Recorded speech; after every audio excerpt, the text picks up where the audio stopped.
kita review dulu ya. Pada pertemuan sebelumnya kita sudah membahas mengenai perencanaan usaha dan kalian juga sudah membuat BMC ya, salah satu cara menuangkan perencanaan usaha. Nah, ini kita lihat kembali ya, ada 9 kolom ya. Hari ini kita akan lanjut ya. Jadi setelah kita membuat BMC, kita akan fokus ke ini ya, bagian infrastruktur ini ya.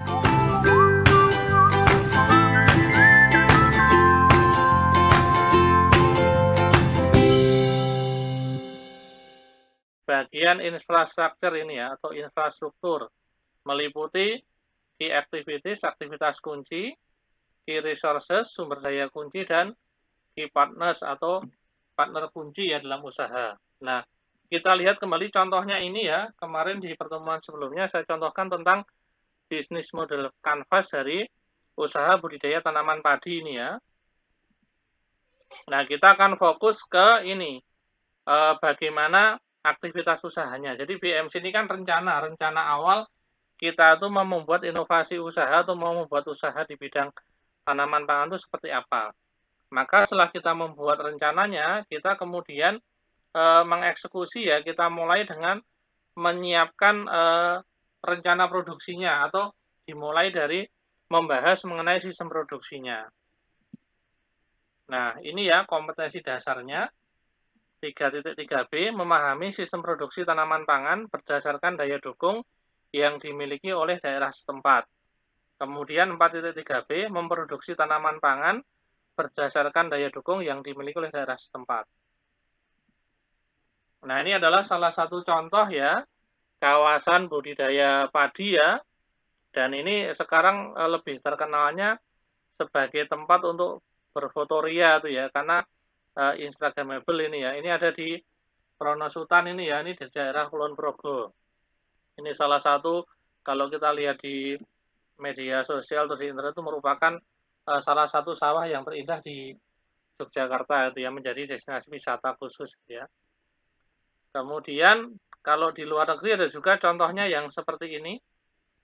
Ini ada di Vietnam ya, jadi tanahnya atau sawahnya itu merupakan terasering ya. Kemudian ditata dengan apik dengan bagus seperti ini ya. Nah, di Indonesia juga banyak ya, di Bali juga ada ya dengan sistem subak ya, terasering itu, di Jogja juga ada, termasuk di Gunung Kidul juga ada tuh ya kawasan sawah yang memiliki pemandangan yang indah. Nah, oke. Nah, kalau kita mau membahas mengenai sistem produksi budidaya tanaman pangan, kita mulai dari pertanyaan ini ya, yang saya harapkan muncul. Yang pertama ini, apa saja sarana produksi yang diperlukan? Bagaimana cara pengolahan lahannya, bagaimana persiapan pembenihannya, bagaimana penanamannya, bagaimana pemeliharaan tanamannya, bagaimana cara panennya, dan bagaimana pasca panennya. Nah, ini sebagai contoh kita akan membahas mengenai sistem produksi tanaman padi ini ya. Ini merupakan tahapan umum budidaya tanaman padi ya, yang dilakukan secara konvensional di lahan sawah. Semua pasti pernah makan nasi ya, atau hampir setiap hari kita mengonsumsi nasi ya, karena memang di Indonesia ini sekarang semuanya sudah ini ya, makanan pokoknya berupa beras gitu ya. Padahal kita punya banyak alternatif, tetapi sepertinya beras sisasi ini sudah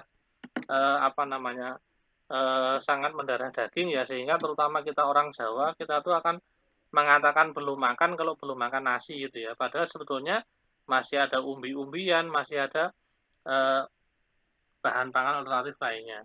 Nah, ini secara umum tanaman padi itu dapat dipanen setelah umur 120 hari ya. Ada juga beberapa varietas yang memiliki umur yang lebih lama. Ada juga beberapa yang lebih cepat atau ginjah gitu ya ini. Ini kalau kita kaitkan dengan konsep biologi berarti kita membahas mengenai keanekaragaman gen ya. Jadi sama-sama Oryza sativa, sama-sama spesies padi ya, tetapi varietasnya bermacam-macam gitu ya. Itu keanekaragaman gen. Nah, kemudian ini yang akan kita bahas hari ini ya, sebetulnya apa tuh sistem produksi itu? Secara umum, sistem produksi itu merupakan ini ya, sebuah sistem yang terdiri dari input, proses, dan output. karena kita berwirausaha arahnya kan menghasilkan jasa atau barang ya, maka kita harus melakukan proses perubahan untuk memberikan value added ya, atau added value atau nilai tambah. Inputnya ya berupa itu ya, sumber daya berupa manusia, tenaga kerja, kemudian material atau bahan baku, metode atau strateginya, atau kalau di budidaya berarti teknik budidayanya ya, kemudian mesin, teknologinya atau mesin peralatannya, kemudian uang modalnya, kemudian ditambahkan ya ada energi ya, listrik, air, gas, kemudian information, ini informasi atau pengetahuan. Jadi memang tentang sumber daya usaha ini tidak hanya mengenal yang 5M atau 6M ya, tetapi semakin ada tambahannya, terutama di zaman revolusi industri 4.0 ini, maka informasi merupakan salah satu input juga yang penting untuk diperhatikan. Nah, ini salah satu gambaran ya sistem perberasan nasional itu ya. Jadi ada beberapa input ya, inputnya nggak hanya satu, ada yang berupa iklim, air, lahan, bencana alam gitu ya, dan sebagainya. Kemudian input yang tidak terkontrol, jumlah penduduk, harga beras, tingkat penyediaan, dan sebagainya. Nah, ini input yang terkontrol merupakan ini ya, sarana produksi ya, sarana irigasi, benih, pupuk, pengendalian OPT, organisme pengganggu tanaman tuh ya, katanya. Kemudian cetak sawah, alih fungsi lahan, konsumsi beras, loses kehilangan ya, dan penyuluhan ini merupakan input yang terkontrol. Kemudian outputnya ya arahnya ke ini ya, bagaimana kita bisa mencukupi kebutuhan kita. Kita nggak akan membahas terlalu dalam ya, artinya kita akan fokus ya, tidak terlalu umum, kita akan fokus ke tentang ini teknologi budidayanya.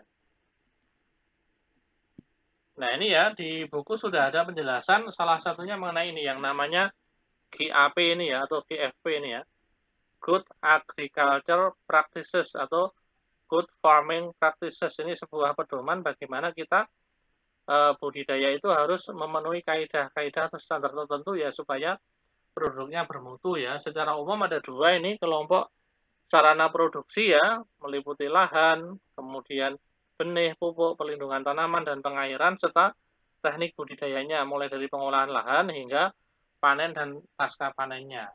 Ini harus dipenuhi ya, apalagi kalau kita akan menyasar ekspor gitu ya.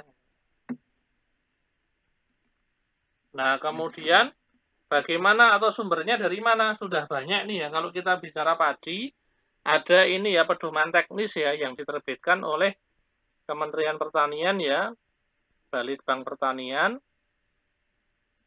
khususnya ini ya Balai Besar Penelitian Tanaman Padi untuk padi ya, mulai dari bagaimana teknik budidaya padi sawah irigasi, kemudian ada juga yang sawah tanda hujan gitu ya, kemudian ini ada namanya SRI, System of Rice Intensification, kemudian ada Jajar Legowo dan sebagainya. Dan ini banyak ya, baik yang sudah dipublikasikan resmi oleh Kementerian Pertanian maupun yang diinovasikan sendiri oleh masyarakat ya, termasuk dengan menerapkan kearifan lokal.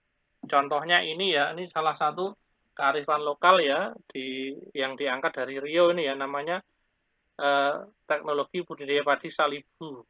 Di Jawa juga ada nih ya, bahkan di Jogja juga ada beberapa tahun yang lalu ya, ada juga yang itu ya terkenal ya padi Supertoy itu ya dari daerah Bantul itu ya. Jadi prinsipnya itu kita menanam padi tetapi bisa panen 4 kali itu ya, atau 4 tahun ini ya, karena ini ya apa namanya tunggulnya ini bisa tumbuh kembali gitu ya. Nah kemudian Pak, kita kan di kota nggak punya sawah, jangan khawatir itu ya. Saya tidak akan menyuruh kalian untuk menanam padi di sawah gitu ya.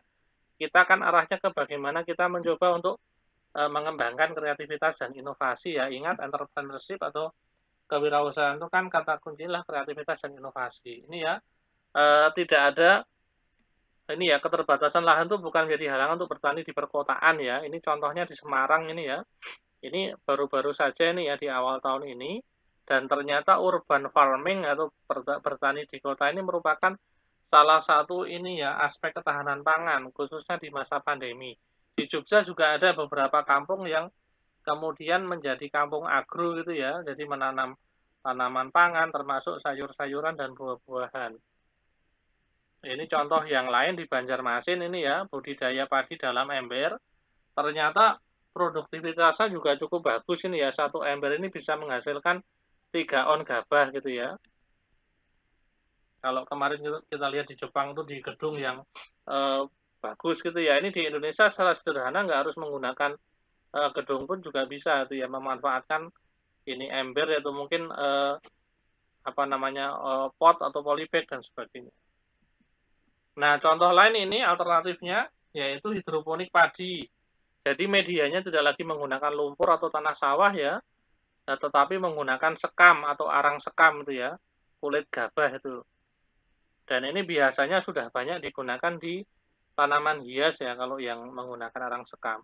Ini bisa juga sekaligus untuk budidaya ikan gitu ya, ada sistem namanya mina padi. Nah, mina padi ini bisa juga selain di lahan sawah ya, bisa juga diterapkan di dalam ember atau dengan sistem hidroponik seperti ini. Nah, intinya kita membicarakan mengenai ini ya, sistem atau metode urban farming ini ya. Bagaimana kita bisa berkebun, bisa budidaya tanaman di daerah perkotaan. Nah, wilayah kita ini kan wilayah perkotaan ya. Tadi di kompetensi dasarnya kan bunyinya disesuaikan dengan daya dukung lingkungan sekitar kan ya itu ya.